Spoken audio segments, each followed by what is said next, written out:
নমস্কার বন্ধুরা, আমি আবারও একটি ভিডিও নিয়ে এলাম আপনাদেরকে দেখাতে যে আপনারা ট্রেড লাইসেন্স কিভাবে করবেন একবার উদ্যম আধার করার পরে।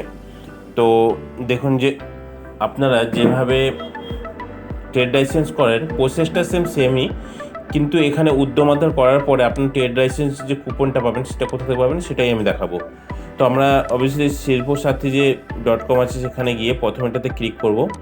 ক্লিক করে আমরা নেক্সট পেজে চলে যাব।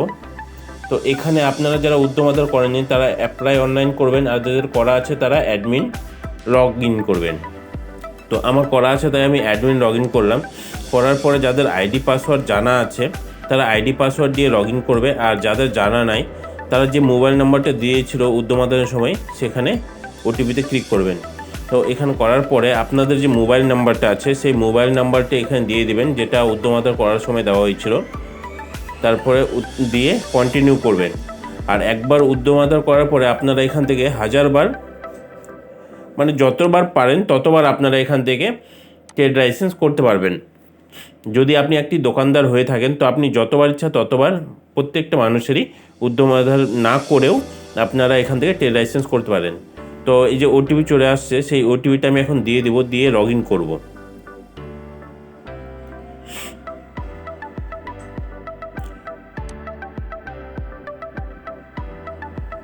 লগ ইন হয়ে গেল। তারপরে আপনারা দেখতে পাচ্ছেন আমি এর আগেও অনেকগুলো করেছি।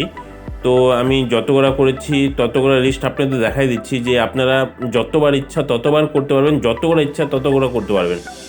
তো এতে আপনাদের কোনো লিমিট নাই যে আপনারা এতবার করবেন। তো দেখুন এখানে আমি যতগুলো করেছি সব লিস্ট চলে আসছে, এবং কি এখানে 10টা দেখাচ্ছে, নিচে আরও 34টা আছে। তো টোটালি আপনারা অনেকগুলো করতে পারবেন। তো করার জন্য আপনারা এই কুপনটা কোথায় পাবেন? তো ড্যাশবোর্ডে যাবেন। ড্যাশবোর্ডে যাওয়ার পরে আপনাদেরকে অল সার্ভিসে ক্লিক করতে হবে। ক্লিক করার পর এখানে সার্চ যে আছে এখানে আপনাদেরকে সার্চে ক্লিক করে ট্রেড লিখতে হবে, TRAD, ট্রেড লিখে আপনাদের সার্চ করতে হবে। ইন্টার করলে পরে অটোমেটিক চলে আসবে। তো আপনারা প্রথম যে অপশানটা আছে সেই অপশানে ক্লিক করবেন, 3rd নম্বর অপশানে ক্লিক করবেন না। তো প্রথমে যে পঞ্চায়েত রুরাল ডেভেলপমেন্ট আছে সেখানে ক্লিক করবেন।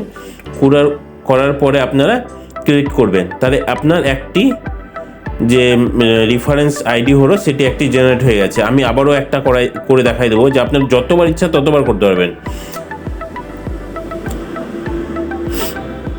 তো সেম অল সার্ভিসে যাবেন। যাওয়ার পরে এখানে সার্চে টাইপ করবেন, প্রথমটাতে ক্লিক করবেন আর ক্রিয়েট করার পরে আপনাদের আরেকটি হয়ে গেল। তো এখানে দেখুন আমার আমি এখনই সাথে সাথে দুটো করলাম, 9916 আর 9917। তো আমি এবার অ্যাপ্লাই করে দেখাই দেবো কী করে আপনারা অ্যাপ্লাই করবেন। তো অ্যাপ্লাই অনলাইন করার পরে আপনার সামনে এরকম একটি পেজ চলে আসবে। তো আপনারা এখানে ডিস্ট্রিক্ট সিলেক্ট করবেন, ব্লক সিলেক্ট করবেন, পঞ্চায়েত সিলেক্ট করবেন, দোকানের নাম সিলেক্ট করবেন, আর আপনি কি কি ব্যবসা করছেন সেইগুলি সিলেক্ট করবেন। এটি কিন্তু যেখানে আপনি দোকান আছে সেখানকার অ্যাড্রেস দিবেন, সেখানকার ডিস্ট্রিক্ট, সেখানকার ব্লক, সেখানকার পঞ্চায়েত, সেখানকার সব কিছু ওখানকার দিতে হবে। এরপরে এখানে বলছে অ্যাড্রেস ডিটেলস, এটা কিন্তু দোকানের অ্যাড্রেসটাই দিবেন, যে আপনার দোকান কোথায় আছে সেই অ্যাড্রেসটাই এখানে টাইপ করবেন পুরোটা, পুলিশ স্টেশন, পিনকোড, মৌজা, আপনার দাগ নাম্বার, খতিয়ান নাম্বার সম্পূর্ণ দেওয়ার পরে এখানে আপনার ডিটেলস দেবেন, যে যে আপনার দোকানের মালিক তার নাম, তার বাবার নাম, তার identity, Aadhaar card, PAN card, driving licence যেটা আছে সেটা, এটা কিন্তু আবার আপলোডও করতে হবে, দিয়ে দেবেন। দিয়ে দেওয়ার পরে এখানে সেই ডকুমেন্টসের নাম্বার যেটা আছে, আধার কার্ড হলে আধার কার্ড নাম্বার, তারপরে আপনার এই ব্যবসাটা পার্সোনালি না জয়েন্টের ব্যবসা না গভর্নমেন্টের ব্যবসা সেই হিসাবে আপনাকে এখানে চুজ করতে হবে। তো আমার পার্সোনাল বলে আমি পার্সোনাল করে দিলাম। ট্রাস্ট হলে ট্রাস্ট করতে পারেন, যেটা হয় আপনার সেটা করবেন। নেক্সটে আপনাকে ক্যাটাগরি সিলেক্ট করতে হবে, সেটা আপনি জেপি পঞ্চায়েতের আন্ডারে আছে না পৌরসভার আন্ডারে আছে সেটা। তারপরে আপনাকে মোবাইল নাম্বার দিতে হবে।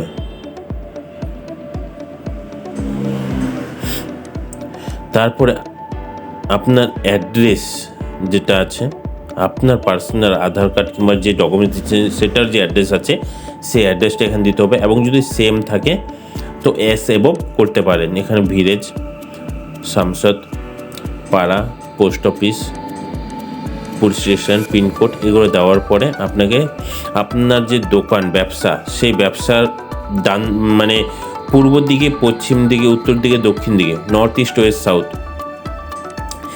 কোন দিকে আছে সেটা দিতে হবে। তারপরে এখানে অটোমেটিক আপনার যে ব্যবসার নাম সেই নামটা চলে আসবে। দ্বিতীয়ত আপনার যে কয়জন আপনি কাজ করছেন সেটি এখানে দিতে হবে, নাম্বার অফ এমপ্লয়। তারপরে আপনি কত টাকা ব্যবসার জন্য মানে খরচা করছেন সেটা দিতে হবে। তারপরে এখানে দিতে হবে আপনাকে যে ইনকাম কীরকম। এবার আপনি ট্যাক্স কত টাকার ট্যাক্স কাটতে চান। তো নর্মাল আপনার যেটি আছে পেইং প্রপোজাল, এটা হচ্ছে আপনার 750 টাকা। এবং আপনি যেটা নট পেইং আছে আপনার, সেটা হচ্ছে 150 টাকা করে সেভ অ্যান্ড কন্টিনিউ করে দেবেন। সেভ অ্যান্ড কন্টিনিউ করে দিলে পরে আপনাকে প্রুফ চাবে যে আপনি যে ওখানে আধার কার্ড কিংবা প্যান কার্ড কিংবা যে ডকুমেন্টসটি দিলেন সেই ডকুমেন্টসটি আপনাকে আপলোড করতে হবে। তো সেটা আপনাকে 200 কেবির মধ্যে থাকতে হবে এবং পিডিএফ ফরম্যাটে। এবং যে আপনি খতিয়ান নাম্বার, দাগ নাম্বার দিলেন সেটার জন্য আপনাকে দিতে হবে। তো আমি আপনাদেরকে দেখাই দেবো যে আমি আগে থেকে করে রাখছি। দেখুন যে আমি আধার কার্ড দিচ্ছি সেই আধার কার্ডটা আমি আগে থেকে পিডিএফ বানায় রাখছি। তো আপনারা দেখেন কিভাবে এটা আপলোড করলাম।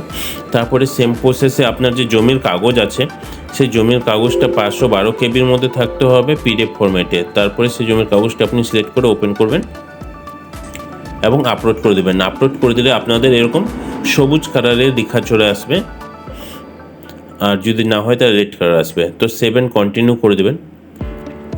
কন্টিনিউ করে দেওয়ার পরে আপনাদের সামনে এরকম পুরো ফরম্যাটটি আসবে। তো এটা আপনারা পুরো ভালো মতো দেখে নেবেন, তারপর সাবমিট করবেন।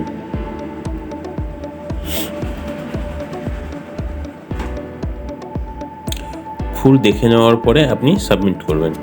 সাবমিট করলে পরে আপনাদের সামনে এরকম পেজ চলে আসবে। তো এখানে ভয় পাওয়ার কিছু নাই। আপনারা ড্যাশবোর্ডে ব্যাক করবেন। ব্যাক করলে পরে প্রথমে ফিস পেমেন্ট করতে হবে। তো আমি ড্যাশবোর্ডে ব্যাক করব।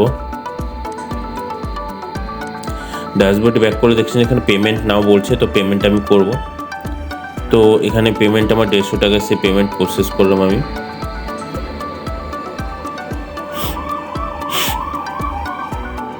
এখানে আপনাদের যে ব্যাংক আছে সেই ব্যাংকের আন্ডার আপনার net banking, credit card, debit card, UPI যেটা ইচ্ছা সেটার মাধ্যমে করতে পারেন। তারপর পেমেন্ট করার পরে আপনাদের সামনে এরকম আসলে পরে আপনারা আবার লগ ইন করে নেবেন।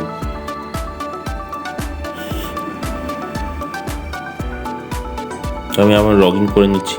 লগ ইন করে ড্যাশবোর্ডে যাব। ড্যাশবোর্ডে তারপর আমাকে এখান থেকে সার্টিফিকেটটা ডাউনলোড করে নিতে পারবো কিংবা হয়ে যাবে। তো আমার এই পুরো ভিডিওটি দেখার জন্য আপনাদের অসংখ্য ধন্যবাদ। আপনারা যদি এই ভিডিও দেখে ভালো লাগে তাহলে আপনারা সাবস্ক্রাইব অবশ্যই করে দিন। Thank you.